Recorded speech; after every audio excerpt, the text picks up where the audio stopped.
कल हमने क्या पढ़ाया था? कंट्रोल एंड कोऑर्डिनेशन शुरू कराया था। कंट्रोल एंड कोऑर्डिनेशन में हमने बताया था कि हमारी बॉडी में एक ऐसा सिस्टम भी मौजूद है जो हमारे सारे कार्यों को नियंत्रित करता है। अगर सारे कार्य नियंत्रित नहीं हुए तो समस्या बन जाएगी, नहीं बन जाएगी? जैसे एक ट्रैफिक पुलिस वाला होता है, उसे पता है कि कब कौन सी साइड को आगे जाने के लिए अलाउ करना है। तो ऐसे ही हमारी बॉडी में कब कहाँ से नम इम्पल्स आएंगे, उनको कैसे रीजनिंग करनी है, कैसे कैसे इंटरप्रीट करना है, ये सारे कार्यों को नियंत्रित करने के लिए हमारे बॉडी में कंट्रोल एंड कोऑर्डिनेशन करने वाला सिस्टम। दो सिस्टम है जो कंट्रोल एंड कोऑर्डिनेशन का काम करते हैं। कौन कौन से सिस्टम है? एक नर्वस सिस्टम है और एक है हार्मोनल सिस्टम। हमने बात की पहले नर्वस सिस्टम कैसे काम करता है, या नर्वस सिस्टम कैसे बना होता है। नर्वस सिस्टम ये 4 हिस्सों से मिलकर बना है।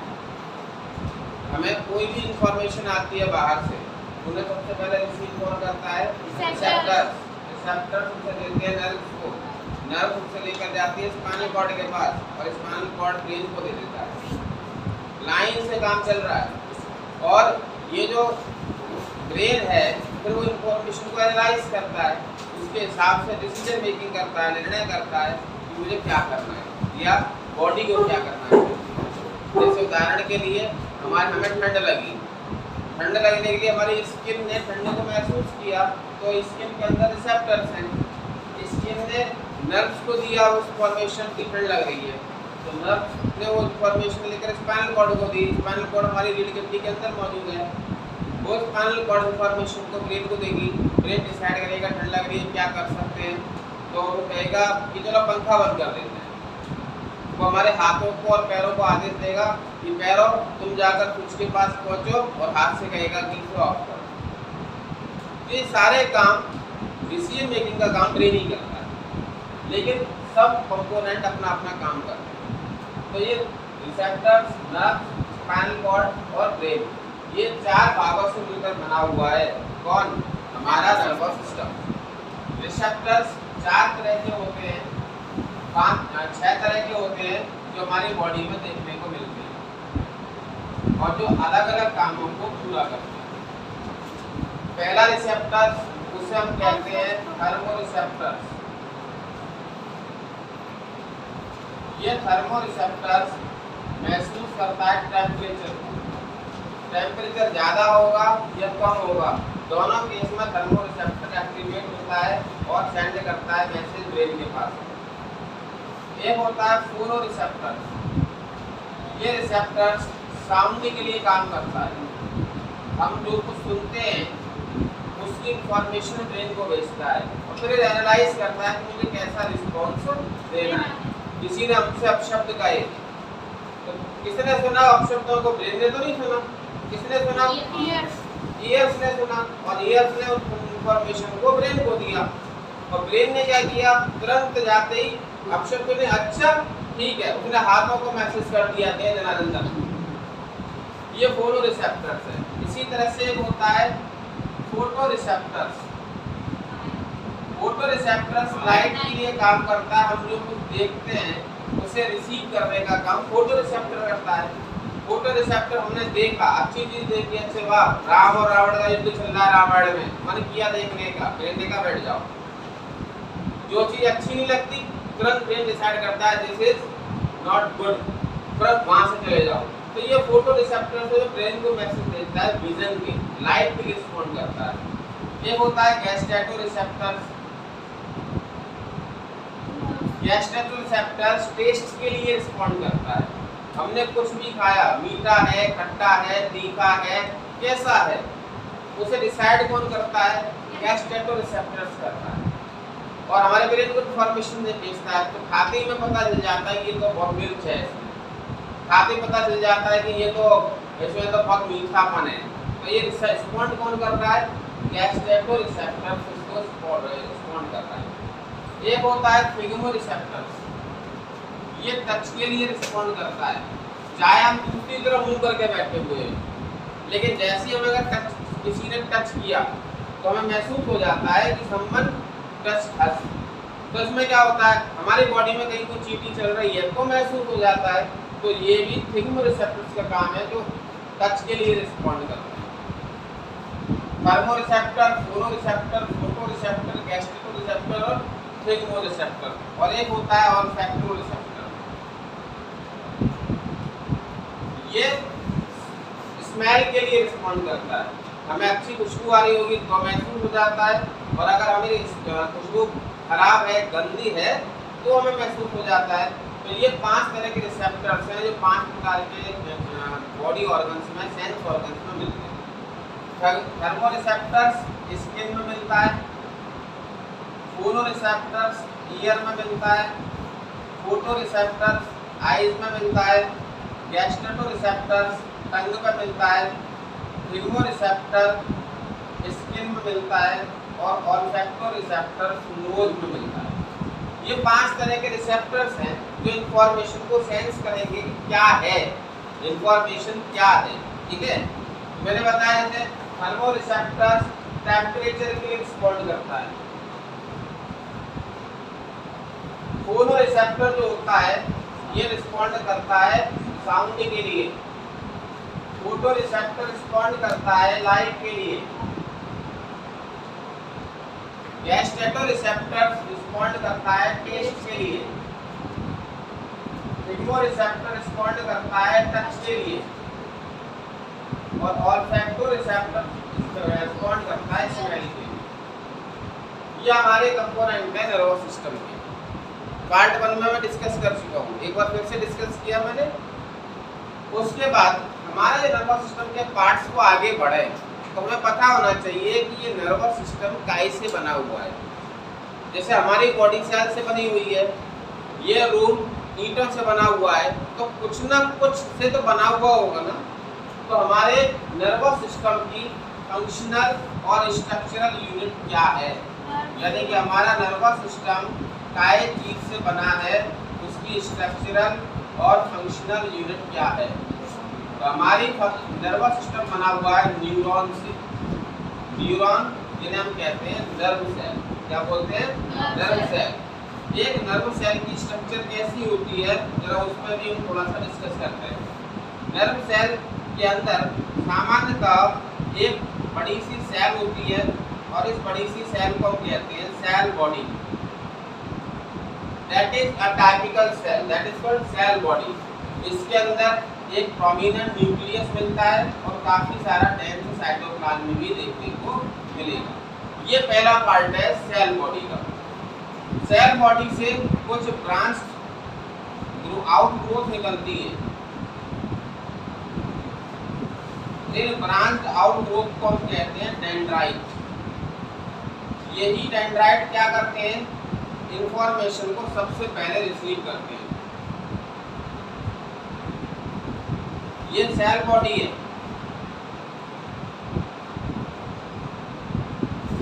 और इसके पीछे सेल बॉडी से एक लंबा अनब्रांच प्रोजेक्शन निकलती है।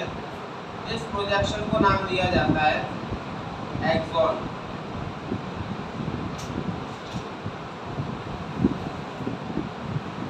That is the structure of a neuron. Neuron की स्ट्रक्चर है।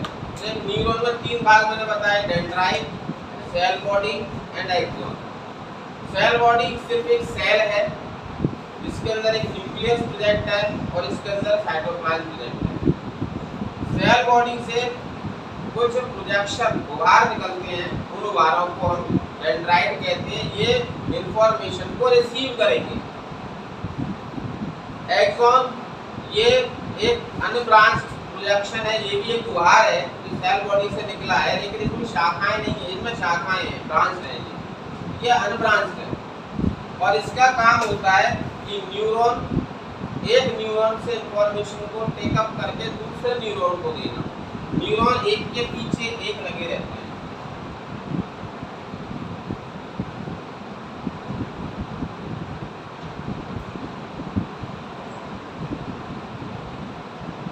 ये दूसरा न्यूरॉन है जो इस न्यूरॉन के पीछे लगा हुआ, जुड़े हुए नहीं रहते।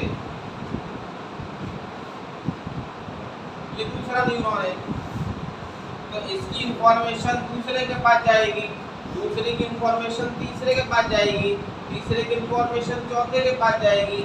ऐसे करते करते करते करते हमारे इंफॉर्मेशन ब्रेन तक पहुंचती है। तो इस तरह से न्यूरॉन इन तीन भागों से मिलकर बना होता है। डेंड्राइट का काम होता है इंफॉर्मेशन को रिसीव करना, सेल बॉडी का काम होता है कि इंफॉर्मेशन को डेंड्राइट से लेकर एक्सॉन को देना, और एक्सॉन का काम होता है इंफॉर्मेशन को अगले न्यूरॉन के डेंड्राइट को भेज देना। इस तरह से न्यूरॉन वर्क करता है। अब इस पर बात करें कि न्यूरॉन से किसी भी इंफॉर्मेशन का कंडक्शन कैसे होता है, यानी कि कंडक्शन ऑफ इम्पल्स कैसे होता है। अगला हमारे टॉपिक आता है conduction of impulse through the neuron.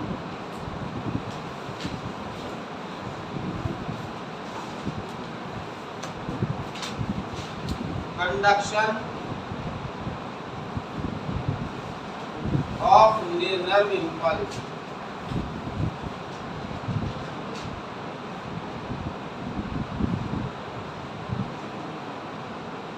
Through neuron. एक न्यूरॉन से नर्व इम्पल्स का कंडक्शन कैसे होता है, जरा उसको समझते हैं। कोई भी इंफॉर्मेशन जो एनवायरनमेंट में घटित हुई है, कोई भी घटना, उसकी इंफॉर्मेशन को रिसीव करता है हमारा डेंड्राइट। फर्स्ट न्यूरॉन का डेंड्राइट उसे रिसीव करता है। हमें ठंड लगी तो उस इंफॉर्मेशन को भी रिसीव किया न्यूरॉन के डेंड्राइट्स ने। किस न्यूरॉन के डेंड्राइट ने? जो न्यूरॉन रिसेप्टर में मौजूद है। किस रिसेप्टर में? जो पर्टिकुलर टाइप के सेंस ऑर्गन में मौजूद है। हमें ठंड लगती है, ठंड की इंफॉर्मेशन को ऐसे न्यूरॉन रिसीव नहीं करेंगे जो कि हमारी आंखों में प्रेजेंट हैं, जो हमारे कानों में प्रेजेंट हैं, या हमारी नाक में प्रेजेंट हैं। उसे रिसीव करने की जिम्मेदारी किसकी है? उसकी जिम्मेदारी है स्किन के अंदर प्रेजेंट रिसेप्टर्स की, न्यूरॉन की। तो स्किन के अंदर न्यूरॉन्स प्रेजेंट है रिसेप्टर में, वो ठंड की इंफॉर्मेशन को रिसीव करता है। अब ये इंफॉर्मेशन कैसे ब्रेन तक पहुंचे? तो ऐसा तो नहीं है कि पूरे न्यूरॉन में एक आवाज़ गूंजती हुई जाएगी ठंड ठंड ठंड ठंड, ऐसा नहीं होगा। तो क्या होगा? होगा ये कि ठंड की इंफॉर्मेशन को रिसीव कौन करेगा? डेंड्राइट करेगा, और डेंड्राइट उस इंफॉर्मेशन को केमिकल और इलेक्ट्रिकल सिग्नल में बांटेगा, बदलेगा। जैसे ही इंफॉर्मेशन ठंड की आई, उसको इंफॉर्मेशन को कन्वर्ट किया गया केमिकल और इलेक्ट्रिकल सिग्नल में। तो किसी भी एटमॉस्फेरिक इंफॉर्मेशन की केमिकल और इलेक्ट्रिकल सिग्नल जो होता है, उसी को हम कहते हैं नर्व इम्पल्स। तो नर्व इम्पल्स क्या होता है कि किसी भी एटमॉस्फेरिक इंफॉर्मेशन का केमिकल और इलेक्ट्रिकल कन्वर्जन रूप, वो कहलाता है आपका नर्व इम्पल्स। तो सबसे पहले इंफॉर्मेशन को स्टार्ट, इनिशिएट या एब्जॉर्ब किसने किया? डेंड्राइट ने किया। डेंड्राइट ने उस इंफॉर्मेशन को अल्टीमेटली किसमें कन्वर्ट किया? नर्व इम्पल्स में, यानी कि इलेक्ट्रिकल और केमिकल सिग्नल में कन्वर्ट किया। अब ये इलेक्ट्रिकल केमिकल सिग्नल डेंड्राइट से किसके पास पहुंचते हैं?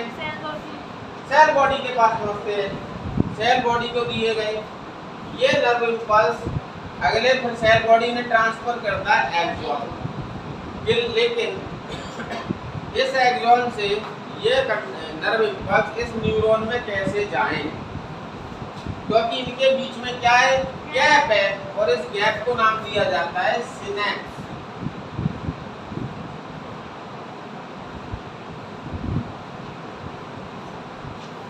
इस गैप को नाम दिया जाता है सिनेप्स। होता क्या है, जब नर्व इम्पल्स डेंड्राइट से सेल बॉडी पे पहुंचते हैं, सेल बॉडी से एक्सॉन पे पहुंचते हैं, तो एक्सॉन के अंतिम छोर से अर्थात एक्सॉन एंडिंग से कुछ केमिकल रिलीज किए जाते हैं इस गैप में, और उन केमिकल्स को नाम दिया जाता है न्यूरोट्रांसमीटर्स।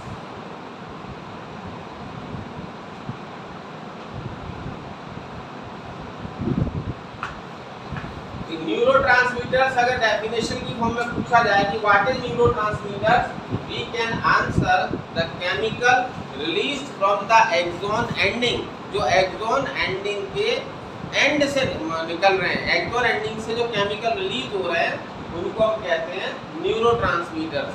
और न्यूरोट्रांसमीटर्स क्या करते हैं? ये न्यूरोट्रांसमीटर सामान्यतः एक न्यूरॉन में पैदा होने वाले नर्व इम्पल्स को दूसरे न्यूरॉन में भेजने का काम करते हैं। तो ये हमारा न्यूरोट्रांसमीटर है। तो जैसे ही इंफॉर्मेशन रिसीव हुई डेंड्राइट से, उसने उसको कन्वर्ट किया इलेक्ट्रिकल और केमिकल सिग्नल में।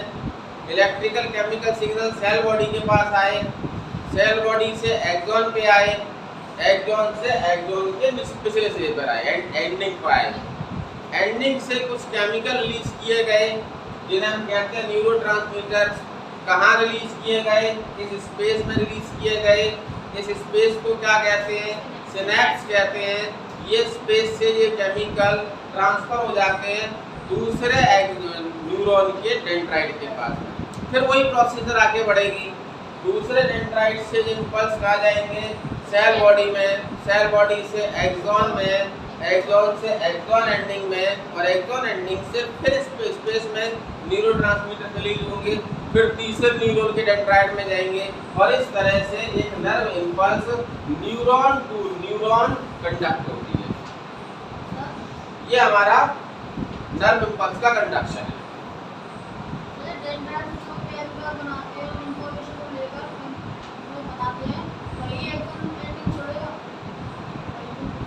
तो ये हमारा नर्व इम्पल्स का कंडक्शन। अब इसके बाद आता है कि हमारा नर्वस सिस्टम किन किन भागों से मिलकर बना हुआ है, इन पर हम बात करते हैं। ये हमारा कंडक्शन और नर्व, इस तरह से तो इंफॉर्मेशन कन्वे होती है हमारे रिसेप्टर से लेकर और हमारे ब्रेन तक, तब जाकर हमारा ब्रेन एनालाइज कर पाता है। अगरबत्ती की खुशबू महसूस हुई हमें, हमारे रिसेप्टर्स जो थे नाक में, उन्होंने उसके न्यूरॉन्स थे उसमें, उन्होंने उनको इंफॉर्मेशन को रिसीव किया। रिसीव करने के बाद में क्या होता है कि वो इंफॉर्मेशन इलेक्ट्रिकल केमिकल सिग्नल में कन्वर्ट होती है, और इलेक्ट्रिकल और केमिकल सिग्नल ब्रेन तक जाते हैं, और ब्रेन एनालाइज करता है ये खुशबू जानी पहचानी सी है। कई बार ऐसा देखा है हमने कि कई सिंगर होते हैं वो आवाज़ तक को महसूस कर लेते हैं कि ये आवाज़ अलका याग्निक की है या श्रेया घोषाल की है या उदित नारायण की है, किसकी आवाज़ है, वो किसकी वजह से? ये इलेक्ट्रिकल और केमिकल सिग्नल इंडिविजुअल प्रॉपर्टी के लिए अलग तरह के बनते हैं और हमारे ब्रेन में मेमोराइज होते चले जाते हैं। कभी कभी क्या होता है कि हम किसी पर्सन से बहुत सालों बाद मिले होते हैं और हम मुझे याद नहीं आ रहा पर देखा जरूर है। ये इन्फॉर्मेशन कहाँ से आती है कि ब्रेन में कहीं स्टोर्ड है, बहुत पुरानी बात हो गई है, अब दिमाग नीचे दब गई है ब्रेन में, मेमोरी में, तो वो निकालना मुश्किल हो रहा है। तो ये सारी चीज़ें जितनी भी इंफॉर्मेशन ब्रेन को जाती हैं वो सब की सब वहाँ पर स्टोर रहती हैं, और उन्हीं स्टोर के हिसाब से ब्रेन एनालाइज करता है कि काई की मेमोरी थी या काई की इंफॉर्मेशन है। तो ये हमारा नर्व इम्पल्स का कंडक्शन। अब बात करते हैं कि हमारा जो नर्वस सिस्टम है वो कितने भागों से मिलकर बना है। ठीक है, नर्वस सिस्टम कितने भागों से मिलकर बना है। तो हमारा नर्वस सिस्टम बेसिकली ये मैंने बताया ऊपर इन्हीं भागों से मिलकर बना है, लेकिन इसमें एक एक भाग पर हम चर्चा करते हैं कि ये सब चीज़ें क्या है। सबसे पहले हमने बात की ब्रेन की।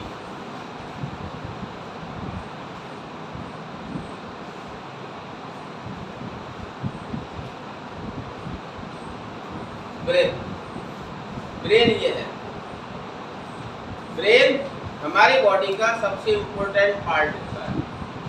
ब्रेन और हार्ट दो हिस्से ऐसे हैं जो बॉडी के क्रूशियल होते हैं। इनमें कहीं भी समस्या आने पर बहुत ही ज़्यादा परेशानी या बहुत ही ज़्यादा प्रॉब्लम क्रिएट होती है, और इसीलिए हमारे बॉडी ने भी खुद इनको बहुत ज़्यादा सुरक्षा दे रखी है। किसी भी व्यक्ति की डेथ हो गई है या नहीं हो गई है, दो ही बातों से पता किया जाता है, और वो दो बातें होती हैं कि उसका दिमाग काम कर रहा है या नहीं कर रहा है, या हार्ट काम कर रहा है या नहीं कर रहा है। हार्ट को तो हम सुन सकते हैं कि वो धड़क रहा है कि नहीं धड़क रहा है। अब दिमाग का कैसे पता करें कि वो काम कर रहा है कि नहीं कर रहा है? तो आपने देखा होगा कि जब किसी व्यक्ति को डॉक्टर के पास लेकर जाते हैं और उसे कहते हैं सर देखना जरा ये लिविंग है या गए, तो वो क्या करता है, उनके पैरों को या किसी भी चीज़ को किसी नुकीली चीज़ से चोट पहुंचाता है और उसके बाद अगर बॉडी के किसी भी हिस्से ने रिस्पॉन्ड किया है, चाहे आंखें थोड़ी सी मिच गई हो या हाथों में थोड़ा सा करंट सा आया हो, तो दिमाग, इसका मतलब क्या होता है कि ब्रेन काम कर रहा है। क्यों कर रहा है? क्योंकि जब आपने बॉडी के किसी हिस्से को चोट पहुंचाई तो उस समय ब्रेन के पास इंफॉर्मेशन पहुंची होगी, ब्रेन ने तुरंत डिसीजन करके और बॉडी पार्ट्स को मैसेज भी भेजा है। But body parts are not responding, body part काम प्रॉपरली काम नहीं कर रहे हैं, लेकिन थोड़ा भी रिस्पॉन्ड आया बॉडी पार्ट्स में, इसका मतलब ब्रेन तो काम कर रहा है। और हार्ट का डिसाइड हो जाता है कि हार्ट धड़क रहा है कि नहीं धड़क रहा है। तो किसी भी व्यक्ति की डेथ का डिसीजन उसके दो बातों से होता है, या तो ब्रेन या फिर हार्ट। तो सबसे पहले बात हुई ब्रेन। ब्रेन एक मेन कोऑर्डिनेटिंग सेंटर है।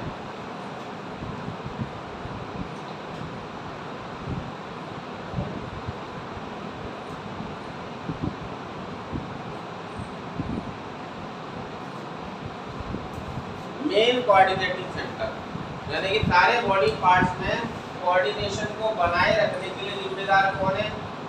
ब्रेन है। अगर ब्रेन ने ब्रेन काम करना बंद कर दिया तो बॉडी पार्ट भी एक दूसरे से कोऑर्डिनेट नहीं कर पाएंगे। तो जरूरी है इसके लिए कि ब्रेन प्रॉपर्ली काम करता रहे। दूसरी बात कि ब्रेन कहाँ पर लोकेटेड है? ब्रेन की लोकेशन क्या है?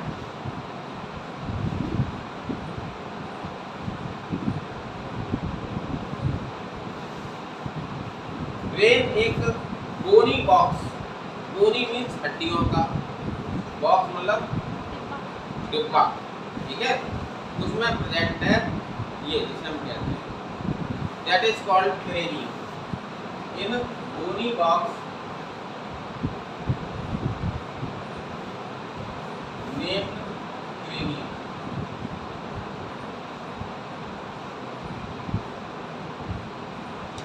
उसमें प्रेजेंट है काय के लिए? प्रोटेक्शन के लिए। उसको हड्डियों से सुरक्षा दी गई चारों तरफ से।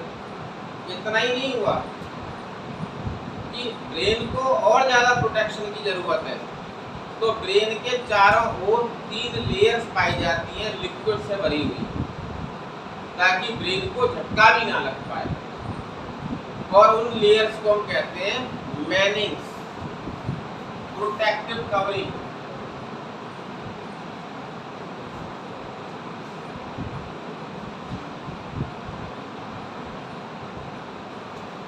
इन्हें बोला जाता है मैनिंग्स। तो कितनी मैनिंग्स होती हैं, कितनी लेयर होती हैं? और तीनों की तीनों लेयर फिल्ड विद फ्लूइड, एक लिक्विड से भरी हुई रहती है। और उस फ्लूइड को हम कहते हैं CSF। ब्रेन के हड्डियों के अंदर और ब्रेन के बाहर 3 मेम्ब्रेन्स हैं। उन मेम्ब्रेन्स को हम कहते हैं मैनिंग्स, जिनमें एक लिक्विड बना हुआ उसको कहते हैं CSF। CSF का मतलब होता है सेरेब्रो स्पाइनल फ्लूइड। ये ब्रेन को प्रोटेक्शन देने के लिए होती हैं, ब्रेन को प्रोटेक्ट करती हैं किसी शॉक से या किसी भी इंजरी से। जो ब्रेन होता है उसको हमने 3 पार्ट में बांटा है।